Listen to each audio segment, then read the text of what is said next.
Hey, everybody, this is Craig Pera, and you're listening to Sex Afflictions and Porn Addictions. Really excited today. It's not often that you get people talking about this stuff publicly. And I had a really positive experience recently. This guy named Chandler messages me, and I get so many messages. I'm blessed. I really am blessed. People do want to talk to me and want to partner and want to. I'm so reluctant to do that because for obvious reasons. I don't agree with their philosophy. The product isn't good. One guy recently reached out to me and he was sharing how to get rid of urges. And I'm like, that's unethical. That's unprofessional. That's slick marketing language. If you could do that, you deserve some kind of a Nobel Prize. It's just silly. It's silly. You learn how to channel them. You learn how to direct them, to overcome them. You don't get rid of them. And every so often, though, someone comes along and shares with me a product. In this case, it's an app. I actually have it up on my phone, and we're going to get into that. But with me today, I have Jade and Chandler. Chandler is the founder of Relay. And hey, guys, welcome to the program. Hey, thanks, Craig. Super happy to be here. Thank you. Yeah. So listen, let's start and both of you, feel free to jump in. How did you get here? What brought you to this place right now where you're on Sex Afflictions and Porn Addictions, talking about an app that clearly took considerable amount of effort to build? Let's hear it. Yeah. No, and feel free to interrupt. It's a wild ride of a story, but it really goes back to, my days in high school. I was first exposed to pornography and masturbation, and I was raised in a great family, had very loving parents, a faith-based home. And, for the most part, like I saw myself as a good kid, trying to do my best in school and everything else that I did. And I remember when I first started struggling with these unwanted sexual behaviors, that I didn't feel equipped to handle them. I didn't necessarily have any intentional desire to go view pornography. But yet I found myself continuing to slip into behaviors that I didn't want to. And so I just remember feeling really conflicted in kind of my adolescence there in high school, feeling like, I have this picture of who I want to be.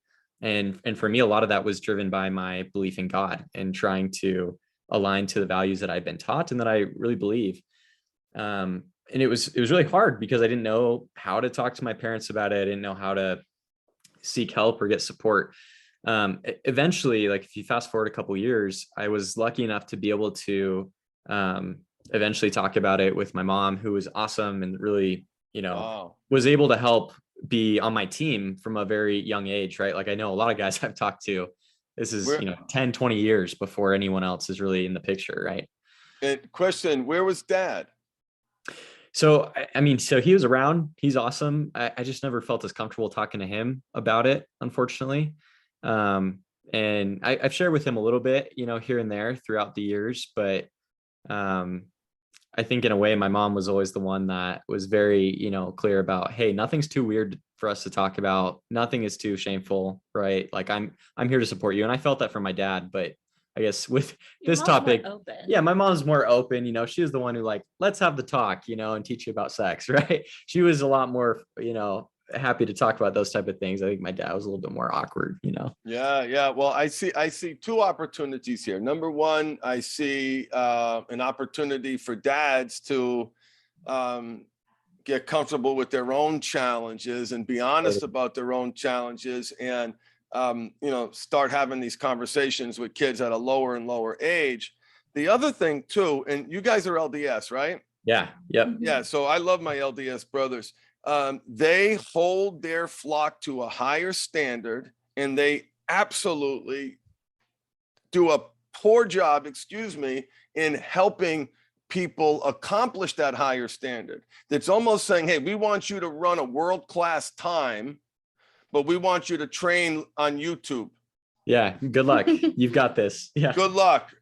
We want you to build an aircraft, but we're not going to tell you how to do it. So anyway, there's my piece. I have to put that out there. And any of, your brothers who are listening, anybody who's in leadership, who is listening, you have to do a better job. And I hope podcasts like this and the work that you're doing will inspire people to step up, because men really need to lead our sons in a really, better way than how we've been doing. Totally. Yeah. It's like, I appreciate that higher standard that really pointed me, and I think it set a trajectory for, not just in a religious sense, but in a lot of areas of my life, right? Yeah. Career, everything. Right. But, I think it only takes 2 seconds to, to realize, okay, yeah, maybe this is something that I don't want to be doing. And the rest of it is like, okay, how do I get there? Right. It's that training that you just talked about that I definitely didn't have. And so to kind of just continue, I did end up getting involved with a group-based program for other teenagers and young adults that were struggling with this. And that was actually huge for me, not really because of any particular aspect of that program, but because I finally had other guys that were in the same boat as me that I could talk openly about this with, and realize that I didn't suck because I was struggling with this. So I stopped pointing the sword at myself, and beating myself up. And I think that was a huge turning point in my journey. As I was, kind of leaving the house, going to college, I served a mission for the LDS Church. It was starting to realize that, a lot of people who struggle with this are trying to change, and that's awesome. Like, that should be celebrated. It's not as much about counting, right, the number of days I'm at, as it is like, let's work on the foundational things that I hadn't really known about before. Yeah. Now, tell me how. When did you meet Jade? And Jade, I want to hear a little bit about how you ended up here sitting next to this wonderful man. Yeah. So we were both going to school in college when we met, and this was 3 years ago now. So we've been married almost 3 years. Yeah, we got married pretty quick. But we, early on as we were dating, I made the decision, like, if I'm going to get close to this girl, I want to be open and honest with her, before we form, emotional intimacy, physical intimacy.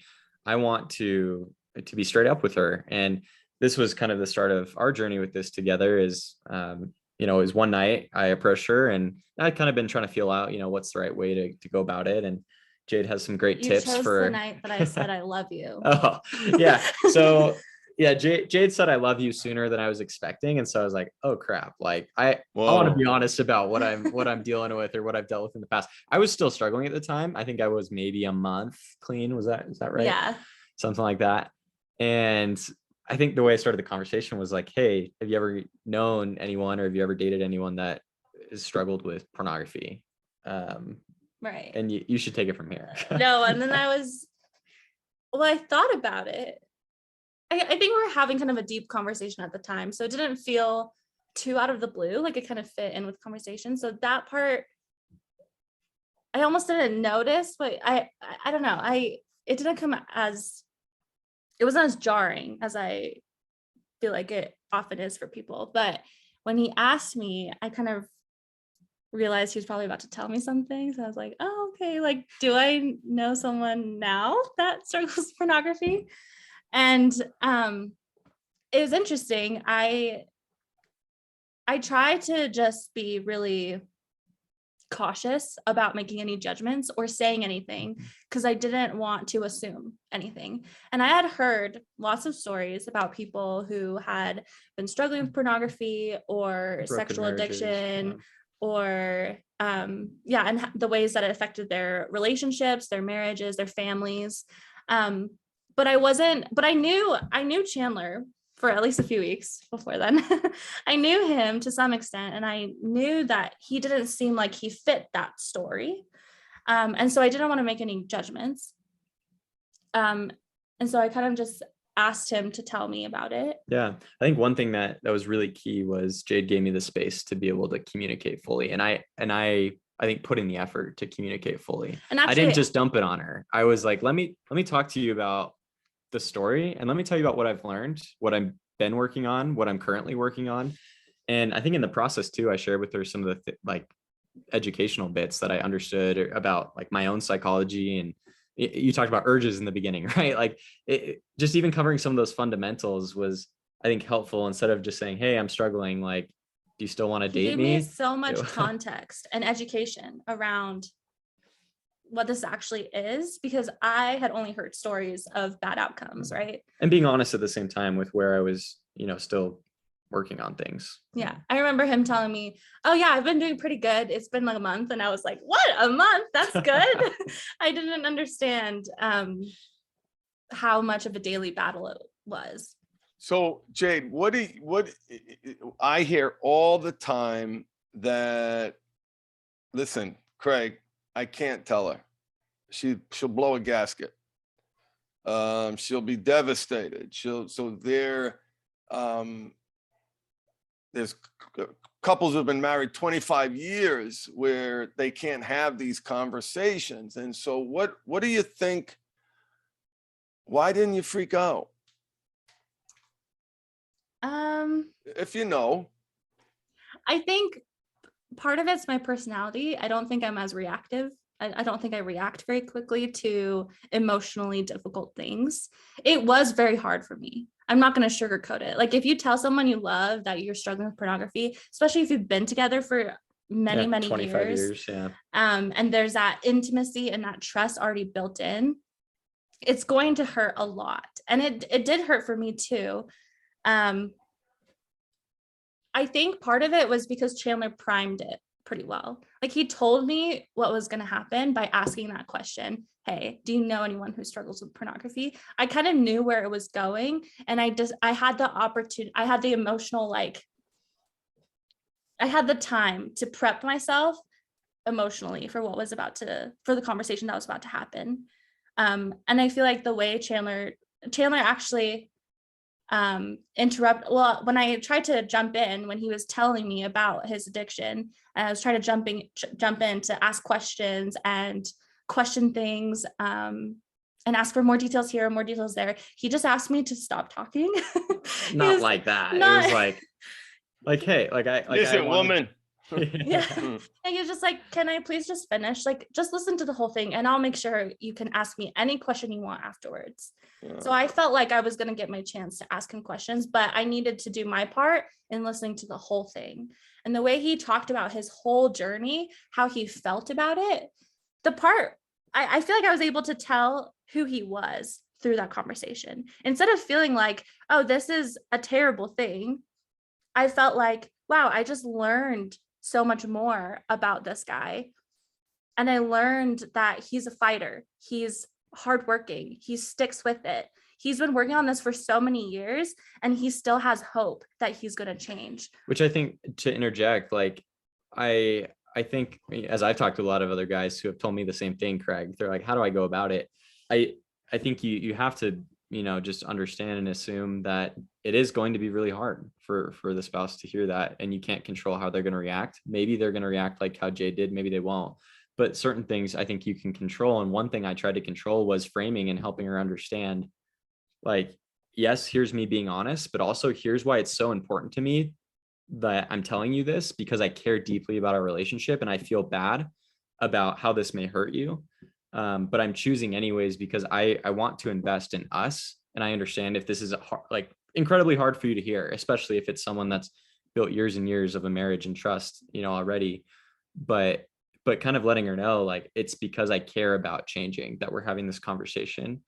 I think made it so that she could at least, think about more than just me saying, hey, by the way, I'm struggling with this, and letting her just be like, oh, that's it. Well, I hate you. That sucks.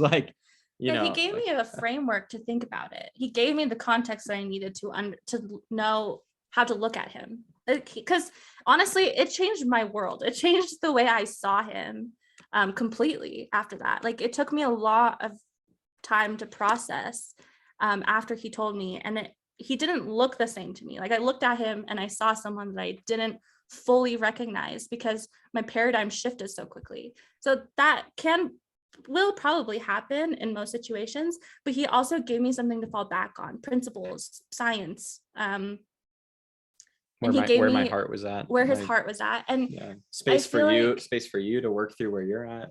Right. And I always feel like where someone is going matters so much more than what they're struggling with, because we're all struggling with something. Maybe it's not this mind-blowing or world-shattering as a pornography addiction for someone who's never thought about that possibility before. But we're all still struggling on something. We're all a work in progress. This is just his work in progress. And so I just cared that he cared. I cared that he was working on it. And he had a lot of confidence that he was going to keep working on it. And then I just took the time I needed to process. So you had heard, Jade, that this was something that was out there. Any formal training, it sounds like the way you describe it, it's out there, it's something else versus, families, right? Because let's project a future state where everybody's doing what they need to do. Parents are having these healthy sexuality conversations starting at 8 years old, since the average age of exposure now is 11, starting with healthy body parts, starting with pleasure and intimacy and connection, all things that parents hate talking about. That's how we hope it gets to someday. Was this a big surprise for you? It sounds like it was.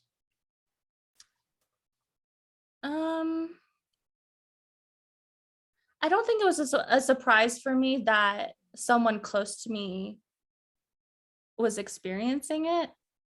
I think it was a surprise just because I don't assume someone struggles with pornography or is trying to overcome pornography from meeting them. Now I know, like, the statistics, there's a lot more people struggling with pornography or using pornography and trying to overcome using pornography. A lot more people in that situation than I originally thought. So I was a little naive. I actually personally was starting to go down that path. I was interested in, I don't even know what words to use to describe this. I was curious as a younger kid. And so I looked up some stuff on YouTube, and I remember kind of going down this path. And I recognized after a while that wasn't something I wanted to do. I realized that it was going against what I was originally taught by my parents, which is that intimacy, sexuality, all those things are good things. Just to do it, we just want to do it at the right time, with people, not on a screen. Right. So I don't know, I guess I had a little bit of understanding about I had a value system, I guess. Yeah. And I had some context around what was good, what was not good, what was healthy, I guess, what was not healthy. And then I had a little bit of my own experience that kind of shaped how I thought about it. I don't know if that answers your question. No, it's a great answer, Jay. Thank you. No, I'm just letting you guys go because it's so awesome. You said you saw him differently, Jade. What did you see differently? I think I saw a stranger. In all fairness, we had only known each other for 3 weeks. I wasn't trying to say I love you. I just blurted it out on accident. So just came out. No judgment here. You can tell why I was very surprised. Yeah. We'd only known each other for 3 weeks. So I only knew so much. I felt like we knew each other very well. We got really deep. There was a connection, right? There's a really deep connection. I knew so much about him, but it's still, and maybe this would happen if we had been married 25 years too. I don't know. But once he told me, I don't even know what changed. I just felt like I didn't know him anymore because this felt like such a big part. This felt like such a big piece of information. Because we were obviously still building a foundation of trust, like in trying to determine trust each other. And the thing is, after I processed it more, I realized this didn't change anything about him. He was still the person that I had gotten to know. He still had all the characteristics that I loved about him. I still felt like he was trustworthy. He always wanted to do the right thing. He was just very, steadfast. I don't know if that's a good word. That's a good word. He had felt such good characteristics. That was what interested me in the first place and why we had gotten to know each other so intimately. I realized this information actually didn't change that. It probably was part of the reason why he was this way, and why I Yeah. loved him so much. But at the time, it did kind of just throw me off, I guess. Yeah. I think we'd be remiss to not talk about how did you actually come to understand that? Because you were thrown off and you didn't just instantly start to see it that way. Right. It took like many days. I remember I was studying for a final or some sort of exam in the library, and I couldn't study because I was just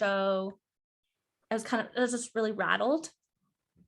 I don't want to say I was freaked out, but internally I didn't really know what to think. I didn't really know what this meant for our relationship, if it changed anything, or if it was just a new piece of information to move forward with. So I prayed a lot because I'm very religious, and I started writing down my thoughts, all of my thoughts and feelings. It was kind of a jumbled mess in the beginning, but I kept praying to ask God to help me see this the way he would see it. Because I believe that we all go through challenges and that God sees us perfectly for who we are. And so I knew that I probably couldn't see it, but he probably thought the world of Chandler, and probably had so much more context than I did about what was really going on inside of Chandler that I didn't see. So I was just writing down my thoughts and just praying and asking him to kind of shape my thinking. And eventually I got to this place where I noticed that I was writing down things like God was proud of him for the work that he put in. Like, he's very hardworking. Like, it's really difficult to go through something like this, and to feel like it is completely contradicting with who you are. If you want, like, you have so many good desires and then you're turning to things that you don't want to be turning to. I kind of just realized that this was a big challenge that Chandler was going through for so many years. That's amazing that he's kept going and he's been working so hard through it all. It felt to me like it was more of an investment in who he was becoming than something that would tear him down, something that was ugly about him, if that makes sense. Yeah, no, what's so interesting to me is that the honesty sounds like it was inspiring. It sounds like the honesty said just as much, if not more, about who he is as a person, as a man, than the transgression. Right. And that's such an important lesson for people, that because listen, it is the lying that causes the most damage.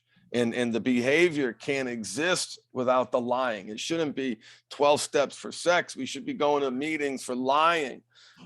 We focus in my program a lot on the lying. In 40 minutes, I'm doing a mindfulness training on the liar part. It's such an well, that's what she's mad about. If it's been 25 years, she's probably like slightly pissed about whatever it is that you've been lying about. But the fact that it's hasn't been talked about honestly for 25 years is probably yeah. That's the part that hurts the most. Yeah. Say that again, Jade. I was just saying that's the part that hurts the most. Yeah. Even in our relationship, when he slips up, the part that hurts the most is if he doesn't tell me right away. And we have a pretty good system for, you just tell me, because that's just what works for us. Yeah, just tell me immediately. We worked out what's healthy for us. We know it's different for everyone, but we talked about, like, Jade wants ongoing honesty, not one-time honesty, and that's I've said, okay, like, I'll do that. Yeah. So bring me back now to the chronology. You guys have this powerful union. I love you. Here's my story. This becomes your challenge. When did you realize, Chandler, there was a hole, or there was a hole, that you felt that you could fill with this app called Relay? I want to say the name 10 times so people can remember it. Yeah, so I think it was about a year into our marriage when like something that had kind of happened, like, in the meantime, is I had continued to be more open with other guys, like other friends, other people I'd met. And I found out 90% of them were also struggling with this. And most of them were actually trying to change that. And so I had, like, this list of friends in my phone who I could text and check in with and help keep each other accountable to honesty, to whatever we were working on in our healing process. And as Jade was just talking about, she for her, like felt like she was in a good enough place where she wanted me to kind of check in with her weekly-ish on how I was doing. But I think it was something you'd said about a year into our marriage where you were like, are you like, who else are you being accountable to? Or like these other guys, like, are you still being proactive at working together with them? And it kind of made me think that, that I was, missing out on an opportunity to really band together in a powerful way with all of these guys that were in the exact same boat. Simply because we weren't, incredibly consistent or proactive at structuring a system that would allow us to maintain connection and accountability together. And you tried. And we tried. It Yeah. didn't And really like, work. and even going to like a program, right, where I was meeting weekly on Zoom, and I had like a dedicated group, and I had these other guys too on my phone. Like I probably had more people than the average person to turn to about this. I didn't really have a good team, is what it came down to. My support system was shallow, and I realized that the times I did better was when that support system was deep, and I was utilizing my team. And so that's really what led to starting Relay. And Jade was the first one I talked to about this, and she's not as involved full time anymore, but it was us in the beginning, really. And we talked about, what if there was a tool that made it easier for people who are struggling in isolation to find others in the same boat. And, I can go to Facebook or Reddit or other apps even that have these big community forums, and I see thousands of other people that I know are, in the same boat with me. But I realized that what was missing there was, like, it's not the same as having 5 guys in your corner that can be your like really deep support system.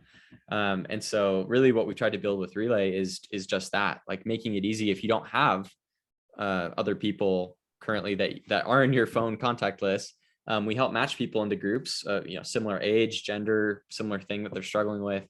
And then we help them once they're in the groups to stay connected and stay accountable. So we're making it easier to reach out. Like we can send a red flag to basically say, I need help, or I'm feeling lonely or stressed or whatever it is. Because one of the things I realized when we had these group chats going with some of my friends was that we weren't reaching out when we actually needed to. We weren't utilizing it. That was like even the though we one had the time group. they would never reach out, was when they Right. When we That's actually right. were struggling, Yeah. we didn't use the chat.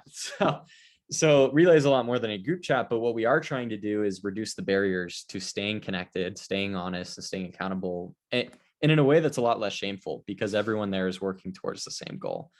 And so, yeah, Well, that's kind of where we got started there.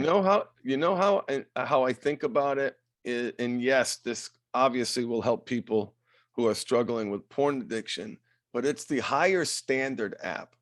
You can't expect people to hold themselves to that higher standard without community, without accountability, without tools. And this app provides all 3 at a price that's not going to, break somebody, Look, back to you, Jade. What have been some of your challenges, or what are some of the challenges you've had to overcome as your journey as husband and wife continues? That's a good question. I think the biggest thing is I've struggled with my own things. I've struggled a lot with mental health. Just struggled to overcome my personal challenges. And I think that's one of the biggest things, is being able to be there for him when he's struggling while I'm also struggling with various things. I think that's one of the things that we've it's stretched us a lot to have to, or to be one of the main people that what am I trying to say? Just trying to support each other while we're both struggling. Yeah. I think that's been a challenge. So I think we realized, like, this is just a challenge that we will have in our marriage. There's probably many external and internally like driven that we'll encounter in our marriage, and having, more than just, my challenges with pornography, I think it's a compounding difficulty. We have to find ways to not get dragged down in the difficult things. Well, and the challenge with pornography, I see it as a challenge with intimacy. And I think it's really hard these days to, it's something you have to work at. And it's something that you have to prioritize. And who do we take for granted first? Our partner. They're there. They're there. We don't know. They weren't here. They went to the store. They come back. Like they're always coming back to this place, and it's very easy to take that person for granted. What else about your story do you guys want to share? There's so much that we could talk about. I want to talk about some specifics on the app, but I just want to put out there, you know, there's a couple things you mentioned, and I want to make sure I'm getting them all. But yeah, what else? I guess I just had one thing that came to mind. Well, we'll see how this goes. I'm just thinking on the fly right now. One thing that was also challenging, but I feel like was very rewarding for us is when Chandler would slip up and come tell me, because that's one thing that he's been very consistent at, is telling me when, or being honest with me when he needs to. Very and that's difficult. been amazing Very for our difficult. marriage. Very Yeah. difficult. And yeah, props to him, but it's been awesome for our relationship. I think that's obviously the number one thing in any successful relationship is honesty. But one big thing is it would obviously hurt me. I would feel hurt. I would feel betrayed. I would feel unsafe. I would feel, yeah, especially if we've been close, we felt really close to each other. And then suddenly I feel like he's distanced himself from me. Or it feels like we're really distant again emotionally. I don't feel safe. I don't want to be close to him. I don't want to touch him. I don't want him to touch me. I often have that reaction initially to finding out that he slipped up. And one of the biggest things, I don't know if this is right for everybody, but it's worked really well for me, is to, when I don't want him to touch me, I'll just put my hand like on his leg, on his thigh, or like on his arm, to just let him know that I still love him. And even though he messed up, I'm not going to turn my back on him. I just need time. So I don't necessarily want to talk. I don't want him to come give me a big hug or anything. That's the last thing I want. But I'll put my hand on his leg and kind of just remind him that I'm there for him. But also that we're still on the same team. We're on the same team. Even if emotionally you're not able to, like, you're hurt, you're wounded, and that's understandable. Right, exactly. I feel like that's gone a really long way for us, especially because for so much of our relationship, he did beat himself up every time. Which makes it worse. Right, makes it worse, but it's also hard for a relationship if we're distancing from each other because of this, where we feel emotionally distant, and then he's also beating himself up. It's just hard for us to be able to come back from that. It's just a lot more work. So he tries his best to not beat himself up. I try my best to, you know, give him some sort of cue or reminder that I'm still there. I'm still on his team. I might not be feeling great right now, but we're together. We're on a team. And then he tries his best to help me feel better. But then I also have to work really hard to feel close to him again. So I will do my part, even though I was the one that got hurt. I will do my part to, you know, give him some physical touch, you know, touch him a little bit. To work, process through your emotions and work through. Yeah. Whatever I guess is necessary for us to emotionally feel close together again and to heal from this. And I think the amazing thing is, if you are trying your best, I really do feel like it's possible to heal completely after every instance. I don't think this has to be, I think it can. I think only when you're 1 year clean. Yeah, I don't think no. I mean, it doesn't have to be it's very natural for the women to internalize that this is done to me. This is something that's been done to me, and I respect that, and I don't want to take anything away from that. But the God's honest truth is, when we're in that zone, and that's part of the problem, we're only thinking about ourselves. We're in a place where we've been since childhood, and it's not, which is one of the problems. And what you guys are talking about is having that safety to be honest with each other. Is so much better of a path than the punishment, than the shame, than the internalizing. It's natural for it to hurt, but from both person's perspective. How you respond to it is ultimately how well you're going to get through it. And the times get further and further and further and further. And eventually they disappear for a long time. And sometimes a life's crisis, bring those challenges back. But that honesty, I would imagine, is very, very important to you guys. Right. Totally. And I think it's both of us that we're continually renewing our collective commitment to work at this. And I give props to Jade. She didn't choose to have this be a challenge that's a part of, our relationship. But And I know, as we talk to a lot of other women, it is very, I think, I don't want to invalidate anyone. It is, I think, very fair to feel like this is totally his challenge. But I think for us to still have a happy marriage while I am working through my challenge takes both of us working at it. And honestly, huge props to you for all you've done to help work through it. And I'm not going to say I never think to myself, wow, I really don't deserve this. I deserve so much more. I'm not going to say I never think about that, or I never think wow, I should get a pat on the back for how well I'm responding to this right now. I do feel that sometimes, in all honesty. And I think it's okay to feel that. I do too. I think Chandler should give you a pat on the back and a big hug. There we go.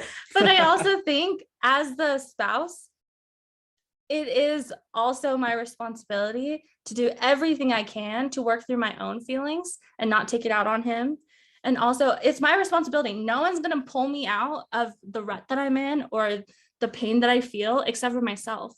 So even though maybe I didn't deserve the hurt, or I wish I didn't have to feel this way, or maybe other spouses don't have to feel this way, I still have all the power. I still have all the control to be able to pull myself out and to think about helping him when he just hurt me. I have that ability, and it actually helps me. It helps me feel better. It helps us to connect again. And it helps us collectively as a unit to heal. And I would say that we don't, gratefully, we don't have really any trauma here in our relationship, even though we've gone through lots of pain. Yeah. It's all come together for our benefit, and we've gone stronger. I think we've through grown. it. We've grown a lot through it, and I think we've become closer and happier through it. From your path, I see a training for young couples. I really do. I see a program. You go to the big house in Utah and give a presentation at the conference. And they fund you to develop a training, because what you're talking about are very emotionally mature concepts, Jade, about I'm owning my reaction. I can't control that, but doesn't have to destroy me, doesn't have to kill me. I don't have to be bitter. I don't have to retreat into a hole. It's a very, very emotionally mature concept, and holding space for how you do feel, and then taking ownership of that outcome. And you too, Chandler, just leading with the honesty. I know, I hope inspires some men listening to take action and do something about it. And speaking of taking action, so tell me about this awesome app. Give me an overview. I love it. I have to be honest. I'm on my team. And I'm waiting. I'm such an egomaniac, guys. It's true. You can't do this without being, someone who loves attention. And I'll give you their first initials. It's K, it's O, T, and T are in my group. And I've dropped a couple of hints. I'm going on TV, met with Chandler, oh, you're that guy. No one really cares, which actually it's better for my own, it's better for my own, kind of ego check that I haven't gotten that yet. It's such a neat group of guys. I don't know who they are, but to see them sharing, they track their goals. Tell me about it. Tell me about it. Yeah. So for anyone listening, what you can do is you download the app and you create an account and you answer a few questions, and that helps us match you into a group of other guys who are working towards very similar goals. And essentially, once you're in the group, what we do is a few core components. So it's not a program is one thing to note. Like, it is really a tool to help facilitate meaningful connection in the support system of peers that you now have, and to help promote that honest and shame-free accountability. And so I think it pairs, really nicely for anyone that's working through any of your programs, Craig, or any other, lots of helpful resources out there. I absolutely believe that there's a lot of people who know more about this than I do, right? But Relay can be your tool in whatever you're currently using as your resource toolkit to help deepen your connection accountability. So what that looks like is I'll come in there and I can track my sobriety each day, but it helps me reflect on patterns and things that are contributing to this. And one of the things that we find is that the ability to journal and add a simple reflection often helps spark ideas and thoughts that, if we're just rushing through our day, we slip up, we move on to the next day. It may be hard to draw out some of those patterns. And so I'm doing those things, but it's in this team environment. So my group can actually see, hey, Chandler just hit 4 weeks, or, Chandler logged a setback yesterday. It doesn't notify everyone if I log a setback, but my group can help pull me accountable. And what we're aiming for is transparency, but not shame. And so we're not only tracking sobriety, but I'm actually able to track within Relay other things that I do have full control over. So I know for me that staying off social media is really important for my healing process, and going to bed on time and exercise. So within Relay, I can set up those goals. And just like with tracking my sobriety, my team can see those things, and they can see, oh, it looks like Chandler is doing his exercise every morning. Like, good job, man. Like, how's that going? Or they can see if I'm not, and they can nudge me and help provide some friendly encouragement. Let me tell you what I like about the app is it reflects the scientific reality that to break a habit, you have to make a habit. So yes, I can track my sobriety. But that is not, that is not it. No, and I don't want to say it's not primary for anyone to think it's not important. It is. It's primary. It's prominent, but so is the make a habit part of the equation. So I can set goals. I can log my accountability. I can do a pulse check, like it's just a way. Hey, how are you feeling? How's it going? Tell me about that feature. I like that. That's maybe one of the coolest things, I think, for guys who have been struggling in isolation, and for a lot of us who suck at being aware at our feelings. Like, you can schedule and say, hey, I want to get a notification to remind me to check in for how I'm feeling in the morning before work and right before I go to bed. So I'll get that notification and I'll check in. And let's say I'm not feeling super great. So I'll put that in, and it will help me reflect and think through, why am I feeling that way? So I can select, okay, maybe I'm feeling tired, had a bad night of sleep, I'm stressed because of something that happened at work, or I'm angry. And again, you can kind of journal there. But then what's cool is the app will help notice, hey, Chandler, it looks like you're feeling off. And it will prompt me to throw a red flag to my group. And a red flag is essentially like a way to let the group know that you're not doing well. It doesn't have to mean that you're in a crisis moment, but it's simply just, hey, I'm not feeling 100%. And so we're reducing the friction as people are checking in regularly. We're not only helping them train emotional awareness, but, instead of not sending that text, like I talked about, we didn't send the text in our group chat when we needed help. That red flag, as I'm doing my feelings check-in and it's helping me send the red flag, is a very simple way that groups are able to be there for each other and say, hey man, talk to me, what's going on? I know for me, like it's been really good to have people to go to that I can talk to, who won't judge me if I'm feeling off right now, and they get it. So it's making that interaction a little bit easier.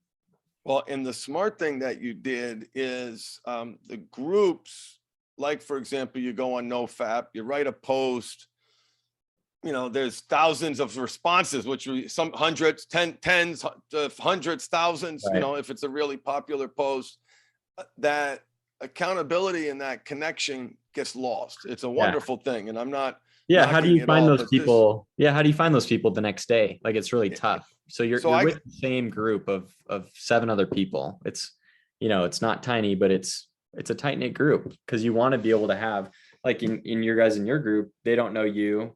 They don't know how awesome you are, but they will soon, I'm sure. But the thing is that you can build that friendship in a safe, as anonymous as you want to be. And we have a lot of guys that choose to set a real profile picture, and other guys that don't. That's totally fine. But they're the same group, and I think that's the cool part. Yeah, I really enjoyed not being me, just being a person and talking and sharing and okay, let me be honest. It's been a lot of fun. I really enjoyed the app. Is there anything else that people need to know about it? I recommend it, guys, if you're listening, wherever you are in your journey, it's a tool. And you know, it's all depends on how you use it, but it's a good tool, and because it combines the make a habit with the break a habit, and accountability. Accountability is not everything, but it's a lot. It is so important. It's so important to you can't be successful if you want to hold yourself to that higher standard without accountability. You can't be successful in your career if you want to hit that higher standard without accountability. So yeah, anything else people need to know, and how do they get it? No, yeah, I'd say the only thing is you can find it in the App Store for iOS or Android. It's called Relay Improve Together. Maybe we can throw a link or something in the comments of this, but We'll do. There'll be a link. yeah. So it's $16 a month, or you can pay $60 for 6 months. So we're trying to make this affordable to be able to complement the other tools or programs you may be working in right now.